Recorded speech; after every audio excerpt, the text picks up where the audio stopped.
जब किसी व्यक्ति में, हम डॉक्टर साहब के लिए कह रहे हैं कि जब किसी व्यक्ति में सामाजिक परिवर्तन की चाहत होती है तो सबसे पहले वह अपने समाज की तरफ जाता है, अपने समाज को सम्मानित करने का काम करता है। वो सबसे पहले अपने समाज के होनहार वीरवान छात्रों को, मेधावी बच्चों को सम्मानित करने का काम करता है।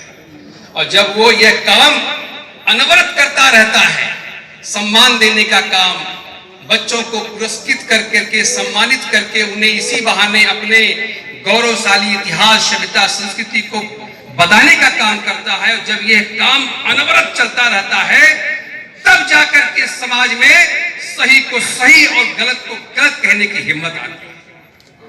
और समाज को सही को सही और गलत को गलत कहने की हिम्मत देने वाले परम आदरणीय हम सब के प्रेरणा स्रोत हम डॉक्टर साहब को बहुत बहुत आज बधाई देते हैं, उन्हें बहुत शुभकामनाएं देते हैं।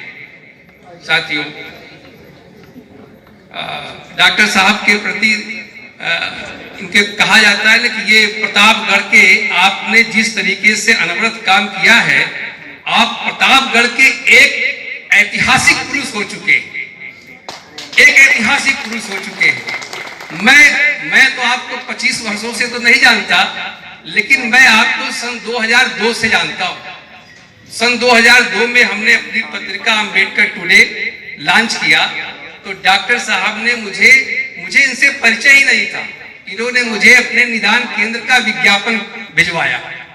इनका विज्ञापन छपा तो मैं बहुत इनके बाद में ये समझ पाया, जब इनके बारे में मैं जाना तब हमने ये समझ पाया कि डॉक्टर साहब विज्ञापन इसलिए नहीं छपवाए थे कि इनके डिस्पेंसरी का प्रचार हो, ये विज्ञापन इसलिए छपवाए थे कि मेरे समाज का लड़का एक पत्रकारिता जगत में आगे बढ़ रहा है, इसको और आगे बढ़ा दिया जाए। ये आपकी भावनाएं थी। आप ऐतिहासिक पुरुष हैं और इतिहास तो संघर्षों की कहानी है। आपका संघर्ष आपको ऐतिहासिक पुरुष बना दिया है। इतिहास संघर्षों की कहानी है। जगदेव, चंद्रगुप्त, ज्योतिबा जगदेव की कहानी है। कोई कायरों का इतिहास क्यों बताएगा? कोई कायरों का इतिहास क्यों पढ़ेगा? जो सही दिशा में सतत अनवरत संघर्ष करेगा, इतिहास समाज के लोग उसी की प्रेरणा से आगे बढ़ेंगे। साथियों, मैं इन्हीं सब शब्दों के साथ मैं आपको बहुत बहुत बधाई देना चाहता हूँ।